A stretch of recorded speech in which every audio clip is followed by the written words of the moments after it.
Shalom Bapak Ibu Saudara, berjumpa kembali dengan saya Pendeta Yusuf Suranta Purba dalam program yang diberkati Tuhan, program yang dipersiapkan untuk membangun kerohanian jemaat Tuhan, SBB, Sepakat Bertumbuh Bersama. Puji Tuhan Bapak Ibu Saudara, kita hari ini masuk ke dalam episode ke-106. Kita akan membahas Mazmur 95 ayat 1 sampai dengan ayat 11. Saya akan bacakan bagi kita. Marilah kita bersorak-sorai untuk Tuhan. Bersorak-sorak bagi gunung batu keselamatan kita. Biarlah kita menghadap wajahnya dengan nyanyian syukur, bersorak-sorak baginya dengan nyanyian mazmur. Sebab Tuhan adalah Allah yang besar dan Raja yang besar mengatasi segala Allah. Bagian-bagian bumi yang paling dalam ada di tangannya, puncak gunung-gunung pun kepunyaannya. Kepunyaannya laut, dialah yang menjadikannya, dan darat, tangannya lah yang membentuknya.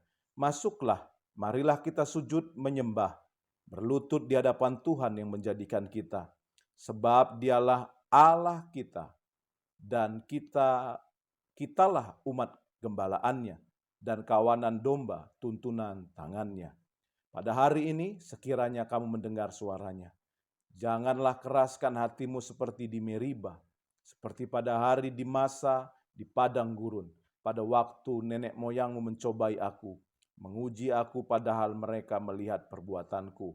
40 tahun aku jemu kepada angkatan itu, maka kataku mereka satu bangsa yang sesat hati, dan mereka itu tidak mengenal jalanku. Sebab itu aku bersumpah dalam murkaku, mereka takkan masuk ke tempat perhentianku. Bapak Ibu Saudara yang dikasihi Tuhan, tema firman Tuhan dari Mazmur pasal 95 ini adalah penyembahan sejati.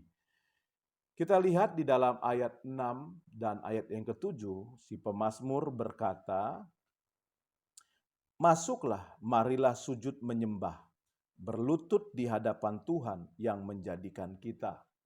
Sebab dialah Allah kita, dan kitalah umat gembalaannya, dan kawanan domba tuntunan tangannya."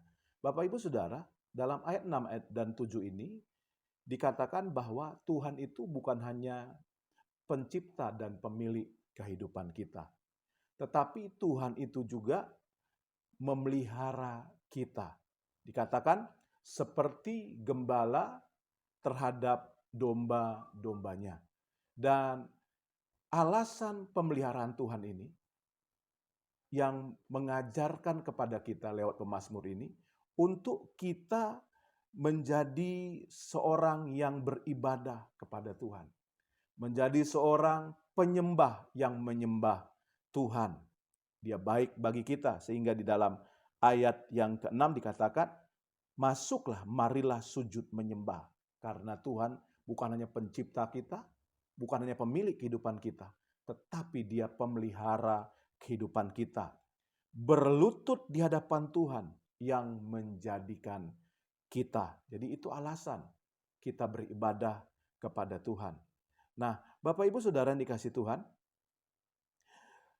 pemazmur saudara yang dikasihi Tuhan melihat bahwa Tuhan yang jauh di sana, tetapi mau dekat di hati kita, mau dekat kepada kita.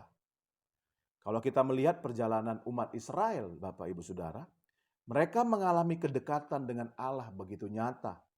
Pada saat mereka dalam perjalanan menuju tanah perjanjian, mereka berada di padang gurun.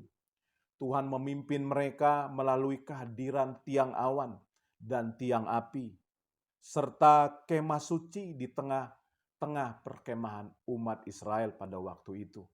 Mereka mengalami kedekatan yang begitu dekat dengan Tuhan.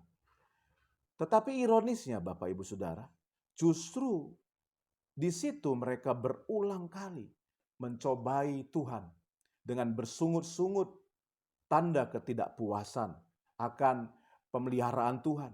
Mereka memberontak kepada Tuhan. Dan akibatnya Bapak Ibu Saudara, mereka dihukum, satu generasi tidak masuk ke tanah perjanjian. Tetapi kita bisa melihat di situ, di padang gurun itulah mereka terus mengalami pengampunan Tuhan. Mereka mengalami pemulihan dari Tuhan. Nah, Bapak Ibu Saudara, ini adalah pembelajaran dan tanda awas bagi kita umat Tuhan. Pelajaran apa yang kita bisa petik dari Mazmur 95 ini? Pelajarannya adalah, Bapak Ibu Saudara, Mazmur 95 mengajak kita untuk menyembah Allah, sekaligus mengingatkan kita agar jangan melalaikan penyembahan sejati kepadanya. Ya, apa itu penyembahan sejati? Penyembahan sejati adalah kita melakukan apa yang diperintahkan Tuhan di dalam Alkitab yang banyak kita pelajari. Banyak orang, Bapak Ibu Saudara yang dikasih Tuhan, hanya mempelajari firman Tuhan tetapi lalai dalam melakukannya. Itu bukan penyembahan sejati. Karena penyembahan sejati adalah kita melakukan apa yang Tuhan perintahkan dalam ketaatan tanpa syarat kepada Tuhan. Kalau kita lihat di dalam ayat ke-7 dan 8 dikatakan, pada hari ini sekiranya kamu mendengar suaranya, janganlah keraskan hatimu seperti di Meriba, seperti pada hari di masa di padang gurun. Ketika kita mendengar firman, tandanya kita tidak keras hati adalah kita melakukan firman tersebut. Jangan seperti bangsa Israel yang tidak taat dan akhirnya mereka tidak diperkenan masuk tanah perjanjian. Apakah Bapak Ibu Saudara kita harus mengalami penghukuman lebih dahulu agar kita bertobat? Bapak Ibu Saudara, kita adalah umat yang sudah mengalami kebaikan Tuhan di dalam Yesus Kristus. Kita adalah umat yang sudah dijanjikan surga yang mulia. Kita menuju ke sana. Jangan kita mengulang kesalahan dari orang-orang Israel di padang gurun. Kiranya firman Tuhan ini memberkati kita. Seperti biasa di akhir program ini izinkan saya berdoa bagi Bapak Ibu Saudara. Mari kita tunduk kepala, kita berdoa. Bapa, kami sudah dengar firman-Mu. Hamba doa sekarang bagi umat-Mu yang menyaksikan program ini, berkati mereka.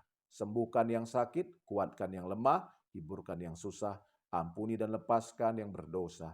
Di dalam nama Tuhan Yesus, kami menerima kebaikan dan pertolongan Tuhan. Haleluya. Amin.